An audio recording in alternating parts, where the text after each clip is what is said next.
is Malaysia, a nation of pride, culture, and viral stories.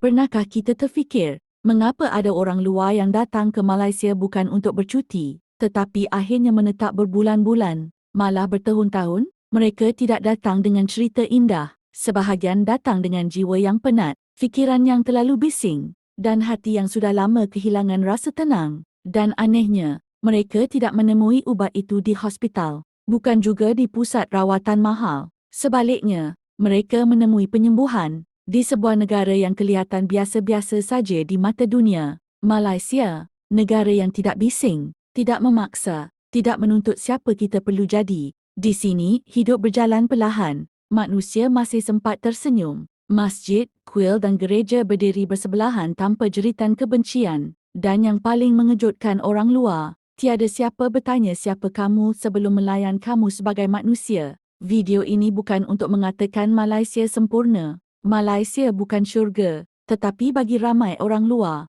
Malaysia adalah tempat mereka kembali bernafas. If you were to ask me what I would change about Malaysia, it's probably going to be the way how they promote their tourism.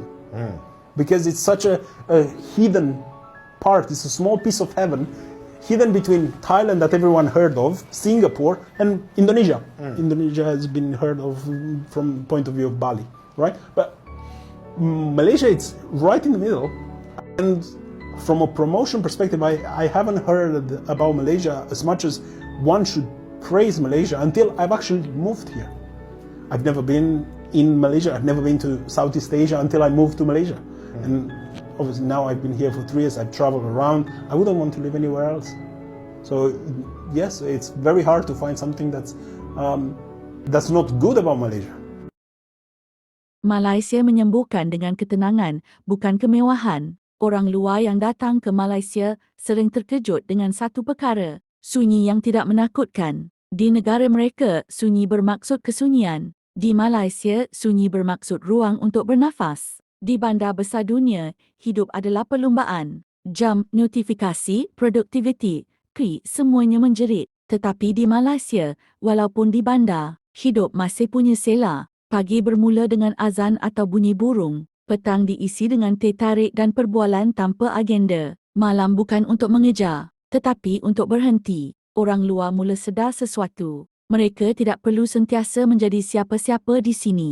Tiada tekanan untuk kelihatan berjaya. Tiada budaya membandingkan hidup secara melampau. Jika mereka penat, mereka boleh berhenti. Jika mereka diam, tiada siapa mempersoalkan. Bagi jiwa yang lama, hidup dalam tekanan. Ketenangan ini adalah terapi yang tidak pernah mereka bayar. Malaysia tidak menyembuhkan dengan kemewahan. Malaysia menyembuhkan dengan ritme hidup yang manusiawi. Dan itulah yang membuatkan mereka suka pergi. Malaysia.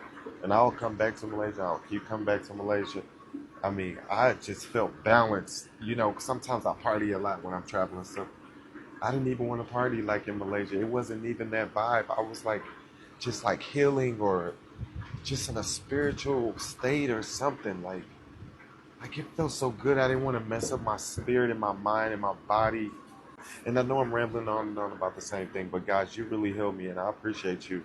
And I'll forever appreciate Malaysia. Manusia Malaysia menjadi ubat paling kuat. Ramai orang luar berkata perkara yang sama. Malaysia bukan buat saya jatuh cinta kerana tempat, tetapi kerana orangnya. Di sini, kebaikan tidak dibuat untuk tontonan. Ia spontan. Ia ikhlas. Ia tidak dirakam. Pemandu e-hailing yang bertanya, dah makankah belum? Peniaga yang tambah lauk tanpa charge. Jiran yang tidak kenal agama, bangsa atau pasport, tetapi tetap hulur bantuan bila perlu. Bagi orang luar yang datang dari negara individualistik, ini mengejutkan. Mereka biasa hidup dalam dunia, di mana semua orang sibuk dengan diri sendiri, di mana senyuman adalah formaliti, di mana bantuan perlu dibalas. Tetapi di Malaysia, kebaikan sering datang tanpa sebab dan tanpa sedar. Hati mereka yang pernah keras, mula lembut. Trauma yang lama terpendam mula reda. Malaysia tidak cuba menyelamatkan sesiapa, tetapi dengan menjadi manusia, Malaysia mengingatkan mereka bagaimana rasanya diperlakukan sebagai manusia.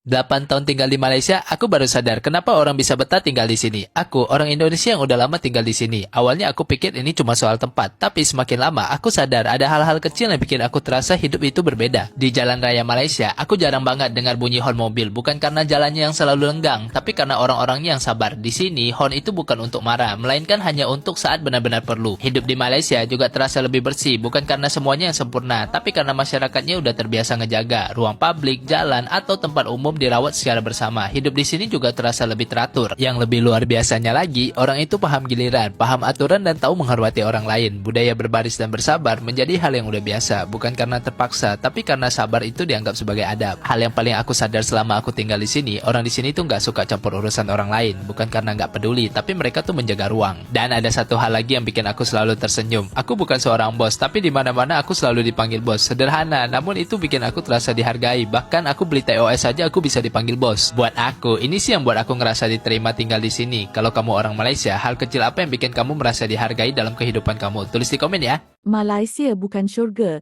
tapi ia tempat pulang. Malaysia bukan negara sempurna. Ada masalah, ada kekurangan, ada luka yang kita sendiri masih belajar sembuhkan. Namun mungkin, kesempurnaan bukanlah apa yang orang luar cari. Mungkin yang mereka cari hanyalah tempat yang tidak menghakimi, tempat yang tidak memaksa, tempat yang membenarkan mereka menjadi diri sendiri, walaupun mereka sedang rosak. Dan Malaysia dengan caranya yang senyap memberikan itu semua. Sebab itulah ada orang luar yang berkata, Malaysia tidak menyelamatkan hidup saya, tetapi Malaysia membuatkan saya mahu hidup semula. Dan mungkin, kita yang lahir di sini, perlu berhenti melihat Malaysia dengan mata kecewa, dan mula melihatnya dengan mata orang yang pernah kehilangan segalanya. Kerana kadang-kadang, negara yang paling menyembuhkan adalah negara yang tidak pernah berjanji apa-apa. Udah 4 tahun tinggal di Malaysia dan ini dia alasan aku kenapa bisa nyaman dan betah banget tinggal di negara ini.